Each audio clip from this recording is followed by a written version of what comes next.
जी, अब अब्दुल कादिर पटेल साहब आप पहले बात करें। शुक्रिया सर। सर, बड़ी मेहरबानी आपकी। मुझे बात करने की कतई ज़रूरत नहीं थी, लेकिन जिस तरह पॉइंट ऑफ ऑर्डर पर आपने मौका फराहम किया हमारे ऑनरेबल दो मुंतखब मेंबरान को कराची से, और उन्होंने जो दिल में आया वो कहा, तो जवाब देना सर हमारा फ़र्ज़ भी बनता है और आपको हमें मौका भी देना चाहिए। सर, रियासत मदीना की बात बार बार की जाती है और रियासत मदीना का पहला और मुसम्मम उसूल था इंसाफ। वो इंसाफ जो कल कोर्ट ने ख्वाजा साद रफीक के फैसला हक में देकर किया,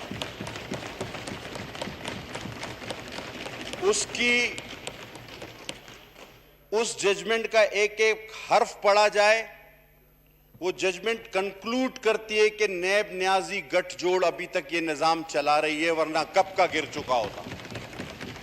ये सुप्रीम कोर्ट की जजमेंट है और उसमें हबीब जालिब के शेर को कोट किया गया है कि जुल्म रहे और इंसाफ भी हो। ये मुमकिन नहीं सर। तो रियासत मदीना की बात आप बाद में करें। सर, यहां पर जिसको भी मौका मिलता है या खुसूसन मौका दिया जाता है, वो कराची पर चढ़ दौड़ता है। अब असासेओं में अगर अरबों रुपए आपके मुआवनीन खुसूसी के निकले हैं, तो इसमें हमारा कोई कसूर नहीं। हमें तो हैरत है कि दुनिया के इतने सारे अरबपति लोग आकर पाकिस्तान को निजाम चला रहे थे, गैर मुंतखब अरबपति लोग, और उनमें से चंद एक फरार हो गए हैं एटीएम, बाकियों ने भी टिकट वीजे का बंदोबस्त कर दिया है, कोविड की वजह से रुके हुए हैं। ये मेरी इंफॉर्मेशन है। हाँ, वो तो रेजिडेंट ही वहां के हैं। सर, अभी बात की गई कि कराची में पानी जमा हो गया। सर, लाहौर की भी तस्वीर देख ले। बारिश होती है, पानी जमा होता है, चला जाता है। अभी आ रहा हूं उस तरफ। इसमें आपस में ना बोलें, ना लुकमे कैसे दरमियान में, जो जिसको मौका दिया है उसको बोलने दें आप। सर, अगर मुझे आप बोलने देंगे, मैं इंशाल्लाह। सर जनाब, लाहौर की भी तस्वीर आती है, सड़कों पर गाड़ियां तैर रही हैं। कराची की बात करने से पहले अगर हम थोड़ा सा जायजा केपीके का लें, जहां 7 साल से फरिश्तों की हुकूमत है,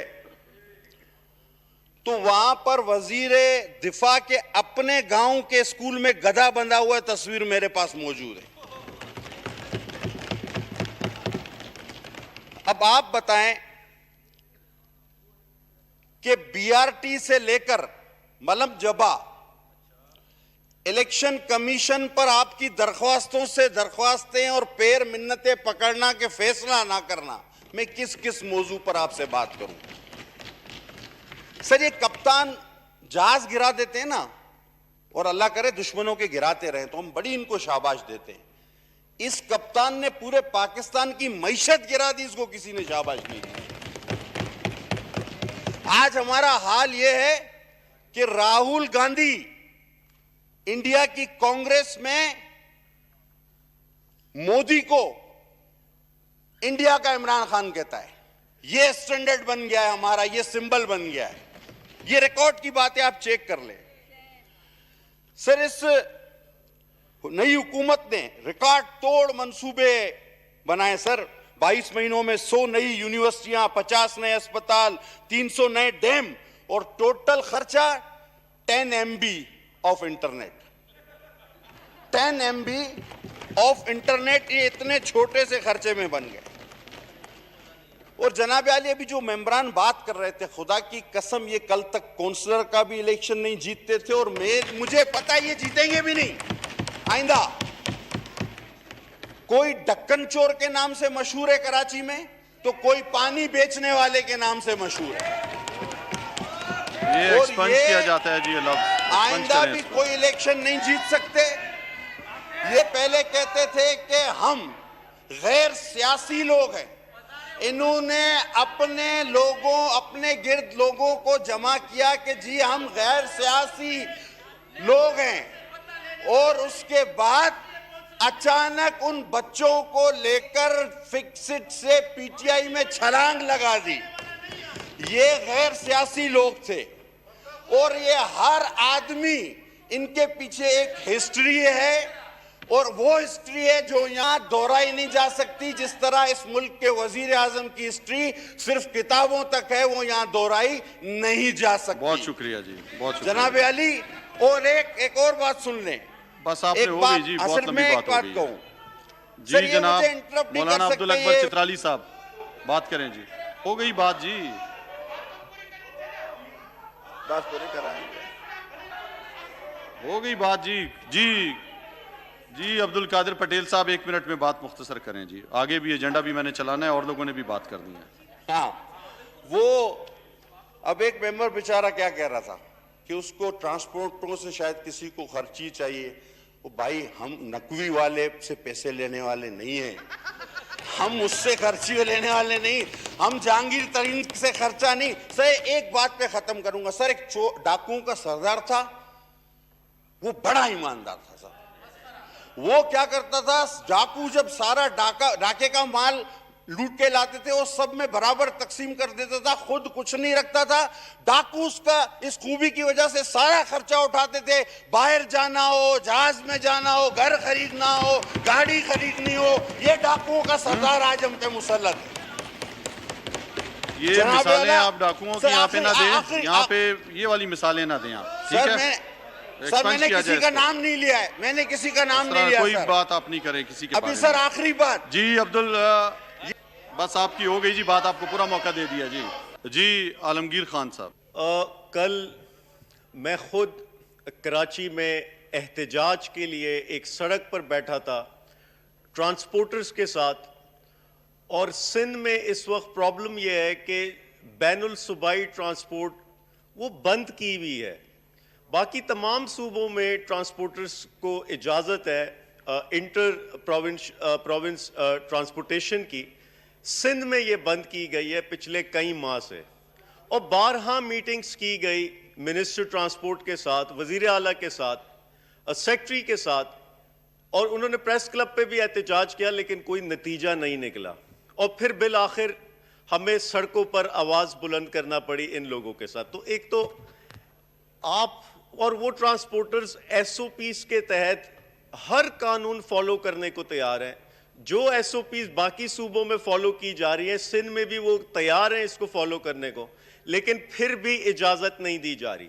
और सिर्फ 2 टर्मिनल्स को इजाज़त दी गई, पता नहीं क्यों नवाजा जा रहा है 2 लोगों को, 2 टर्मिनल्स को, और बाकी अक्सरियत को इन्होंने पाबंदी लगाई हुई है उन पर।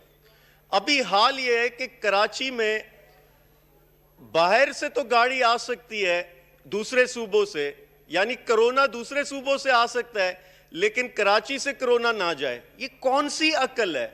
ये अहमकाना फैसले कौन करता है?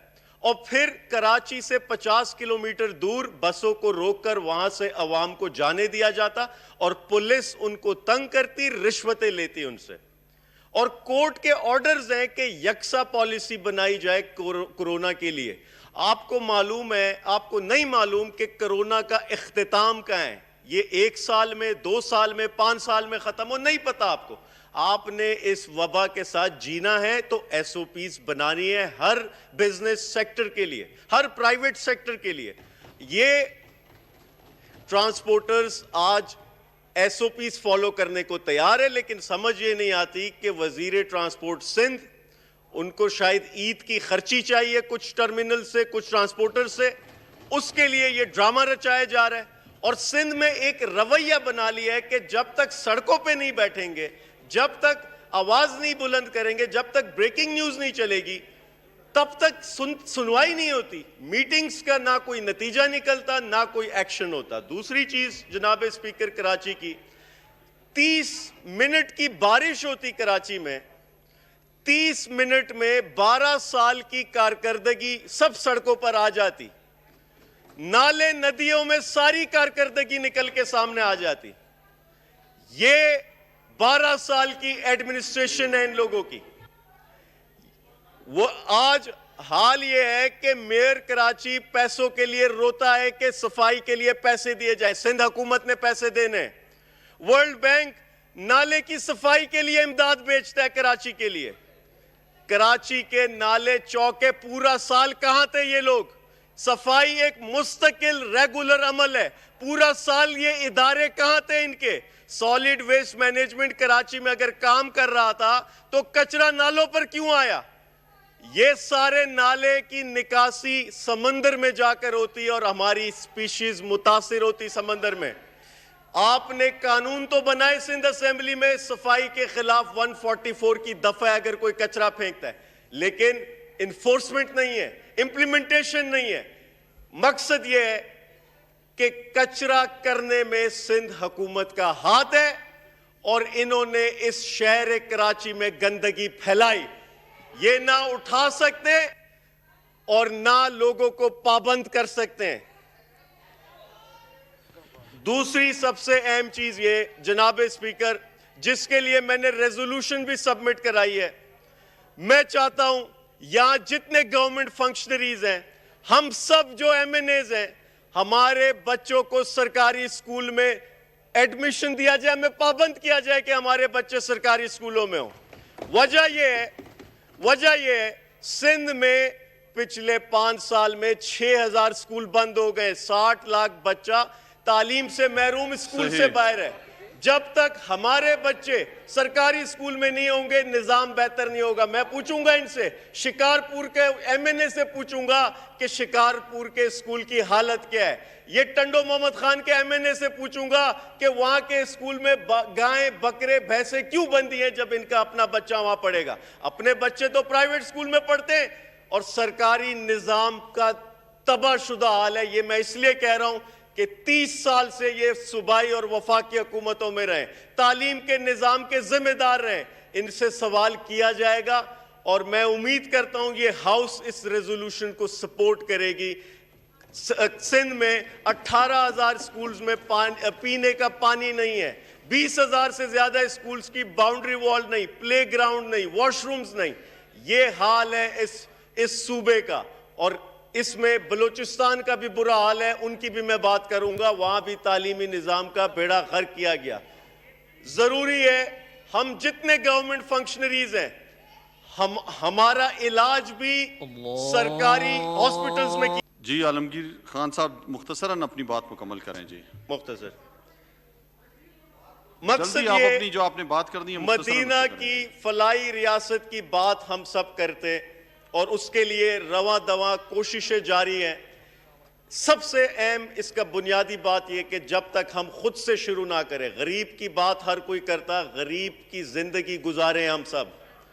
जब वो सरकारी स्कूल में उसके बच्चे गाय बकरियों के साथ पढ़ते तो हम भी महसूस करें और तभी बेहतर होगा ये निजाम। जब तक हम वो महसूस नहीं करेंगे, मैं उम्मीद करता हूं ये हाउस सपोर्ट करेगा और कुछ लोगों की कारकर्दगी को एक्सपोज करेगा। शुक्रिया जी। मियां रियाज हुसैन पीरजादा साहब, सर ये आप खुद मांग लेते हैं पॉइंट ऑफ ऑर्डर, आपने शुरू किया। मैं एजेंडे पे आया हूं, आपने पॉइंट ऑफ ऑर्डर मांगा है। जब मैं पीछे वालों को देता हूं तो आप उसके बाद रोकते हैं। यहां पे ये नहीं होगा कि मैं सिर्फ 3-4 को पॉइंट ऑफ ऑर्डर दूं, जो आगे बैठे हैं, जो पीछे मांगेगा तो उसको मैं ना दूं, मैं सबको फिर दूंगा। मैं एजेंडे पे आया हूं, आपने मुझे एजेंडे पे नहीं आने दिया है। आप इस तरह नहीं होगा, इस तरह नहीं होगा कि आप जो है वो, मैं एजेंडे पे आया हूं, पॉइंट ऑफ ऑर्डर पहले आपने मांगा, आपको दे दूं तो सही है, किसी और को दूं तो नहीं दूं। तमाम मेरे लिए पार्लियामेंटेरियन बराबर हैं, चाहे वो पीछे बैठे हों चाहे आगे बैठे हों। इस तरह नहीं होगा, सिर्फ आपको मैं दूं और किसी को ना दूं। जी मियां रियाज हुसैन पीरजादा साहब। Sir order in the house करा देना।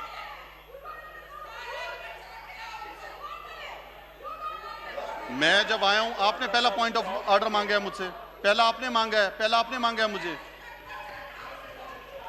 रूल्स पे चला रहा हूं, रूल्स मैंने पढ़े हैं, सीखे हैं, याद किए हैं पूरे। ऐसे इस चेयर पे नहीं बैठा हूं मैं।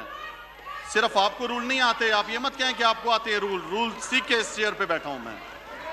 इस तरह नहीं होगा, इस तरह नहीं होगा। आप बोलती रहें जितना भी बोलना है आपने। जी मियां रियाज हुसैन पीरजादा साहब। सर वो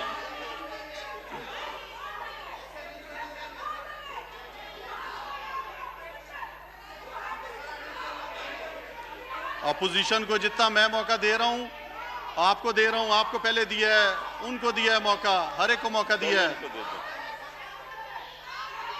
मैं बिल्कुल इंसाफ के साथ यहां पे बैठता हूं, अल्लाह का नाम लेकर शुरू करता हूं और इंसाफ के साथ यहां पे बैठता हूं। जी मियां रियाज हुसैन साहब सीनियर हैं, आप बोले इस मौके पर। जी जनाब स्पीकर,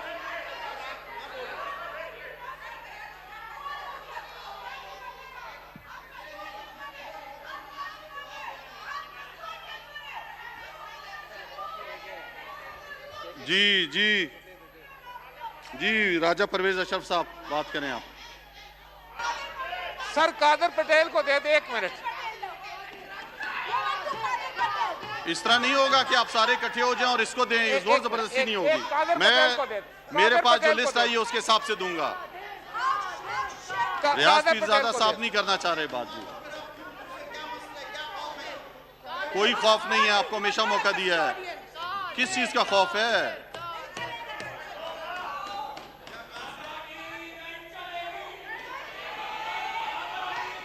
जनाब स्पीकर मेहरबानी करके 1 मिनट आप कादर पटेल को दे दें। जी राजा परवेज अशरफ साहब आप बोलें। जी इस तरह नहीं होगा जी, इस तरह मैं नहीं दूंगा किसी के कहने पे कि यहाँ पे सारे खड़े हो जाएंगे, इसको बोलने दो। ये नहीं होगा जनाब स्पीकर, ये नहीं होगा जनाब स्पीकर, ये नहीं होगा। मेरे पास नाम आए हैं, कोई इनका नाम नहीं लिखा हुआ। आपसे इस्तदा है कि 1 मिनट सिर्फ जो है वो कादर पटेल साहब को दे दे। उन्होंने भी पॉइंट देखिए मेरे पास नाम आया राजा साहब, मैं कोई अपनी मर्जी से नहीं दे रहा, आपकी पार्टी नाम देती है उस हिसाब से दे रहा हूँ। मेंबर ने तकरीर की है, मैं कोई पार्टी नहीं बन रहा। 12-15 मिनट मेरे लिए सारे काबिल एहतराम है, कोई मैं पार्टी नहीं बन रहा। को दे दे सिर्फ 1 मिनट। मैं कोई ये इस तरह नहीं होगा, ये मैं इस तरह नहीं दूंगा किसी को। सारे एक तरफ भी हो जाए। मेरे पास जो लिस्ट आई है, हर मेंबर मेरे लिए काबिल एहतराम है, गौर से सुना जाए। कोई इस तरह नहीं होगा कि 10 यहां पे खड़े हो जाएं और क्या इसको दें। ये जो बाकियों के नाम है, बाकी भी मेंबर हैं, ये तो कोई बात नहीं है कि आप आ जाए। आप हर दफा मैं रूल पे चल रहा था और उसके बाद मैंने आपको पहला दिया मौका।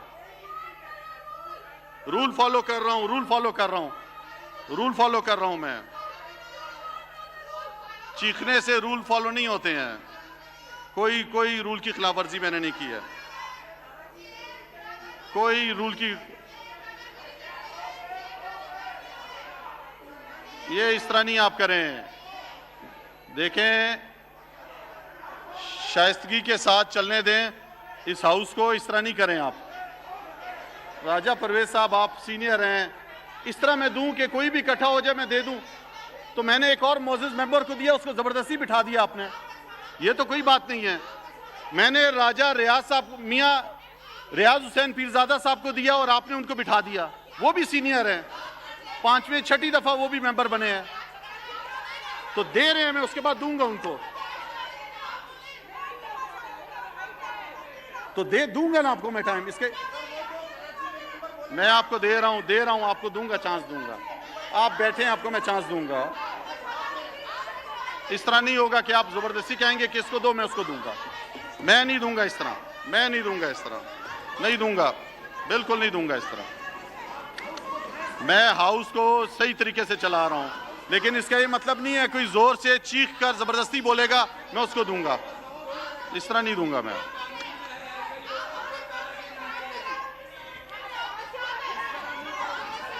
आप देखें, आप मेरे लिए सारे काबिल एहतराम हैं। आप बाइकआउट करके गए हुए थे, मैंने आपको पहले मौका दिया। मैंने आपके पीपल्स पार्टी के 2 लोगों को मौका दिया। शाजिया मरी साहबा बोली, उसके बाद सैयद नवीद कमर साहब बोले। आप दें जवाब, आप दें। तो मैंने आपको ऑनर किया। मुझे तो नहीं पता आपके दिल में क्या था, आपको मैंने मौका दिया।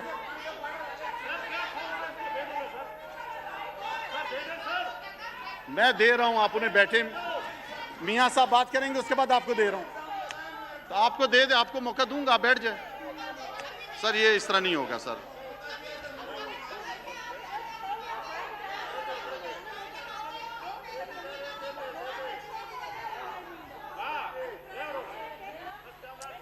दस मिनट असर की नमाज का वक्फा है।